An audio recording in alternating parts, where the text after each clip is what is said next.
Get in here and let's prep my plants for flight and dissect how I approach friendships. Everyone tend to say, oh, your childhood is your childhood, and as an adult you're supposed to get over it and grow, and this is the truth.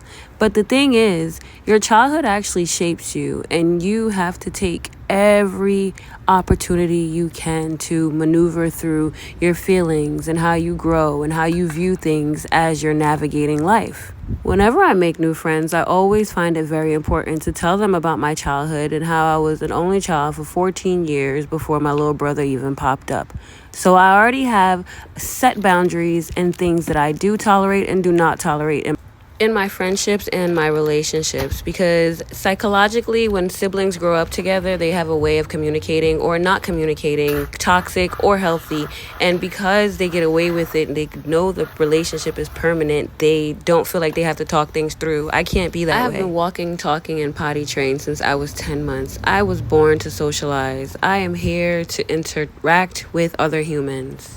My grandma took my rambunctious personality and love for fashion and just entered me into a fashion contest for my first time. I was like, either way, I won because my mom made my outfit. It was a theme fashion show, and it was a notebook, and I had 3D apples on me and a pencil, and it was a black and white striped dress. Very pretty. Anyways, at the end of the show, I was going up to this little girl to tell her, oh, I love your dress. But before I could even tell her this, she tried to snatch the apple off my dress and said, you think so you're better than me?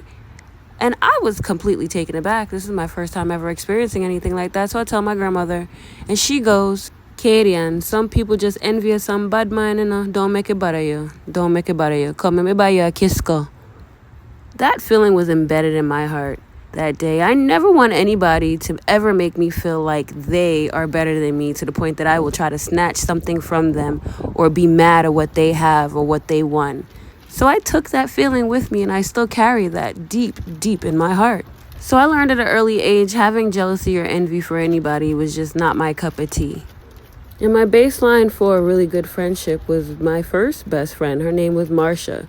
We could ride the same bike, and I would be sitting in the middle bar staring, and she could be sitting on the bicycle seat pedaling and holding onto my shoulder, and we would never crash. And because we trusted each other, we knew wherever we gotta go, we could get there on the same bike. Maybe it's because I'm a Sagittarius and she's a Leo. We're a really good team together, they say, as far as astrology signs go. But she's the reason I wasn't even afraid of cows anymore. I used to be up on the tree as soon as a cow would come by, and she called me down the tree one time, like, Kadian, come to man, come. And she was feeding the cow. She handed me a mango and said, feed him. I said, what? She said, feed the cow, no man. And I hand the cow the mango, and I was flabbergasted as the cow rolled its sandpaper tongue around my hand. And isn't that what a good friend does? Motivate you to not be afraid, to push forward past the fear? Man, I took that whole lesson and brought it to America with me. That was my baseline for what a friendship is supposed to be. I cheer you on, you cheer me on. I help you get over fears, you help me get over fears. So I thought that's how other friendships would be. So when I get to America, I make 2 new friends in the Haitian building that I lived in. I was about 7, and let's call them H and T. I think they were already friends before they met me, but either way, they let me in, and now we're a trio.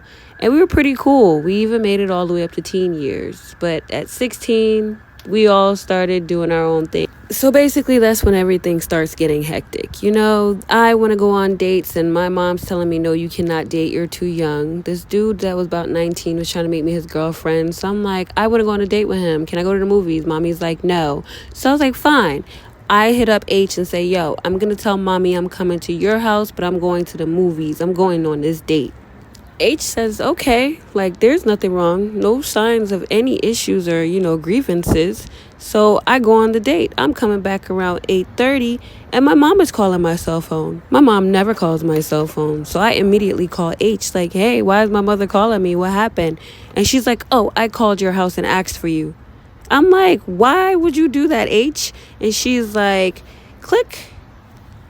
And I'm like, I know this girl did not just hang up on me. Like, what the hell? I call her back, and she did not answer. So at that moment, I decided I don't want nobody that's going to hang up on me or go against the freaking plan, something I would never do to her. Anyways, I get home and I get slapped. Because at this point, my mother knew I went on that date and I disobeyed her. And eventually down the line, in years later, when I actually told the story in more details and she heard the story, H told me, "Oh, I thought you were taking sides with T. Me and T were having a disagreement and I thought you were on her side." When I was on nobody's side, I just wanted to go on my date. That was my first run-in with betrayal. And I did not like how it felt. So I'm like, yo, we can never be friends again. That's also when I realized Scorpios are so vengeful even if they have the wrong information. But I still ended up making Scorpio friends down the line because I truly believe everybody is not the same and every situation cannot turn out the same. I had already moved from Orange to East Orange too at this time, so I don't know if that was putting a strain on our relationship because I did go back to Orange as much as I can just to keep the friendships alive. Anyways, I'm at campus and I make a really good friend. Let's call her A. And A was like my homie. We clicked immediately. So I tried to introduce her to T, and her and T did not click. T hated her, A hated T, and I couldn't get us together, which is fine. So I just hung out with each one of them one-on-one. Thing about me is you're not going to talk about somebody I love and think I'm not going to tell them, and you're not going to talk shit about each other thinking I'm not going to tell each other. So I had a parlay and sat them down, and that shit did not go well because T was like, "You're a bitch," and then A was like, "Do you want to go fight?"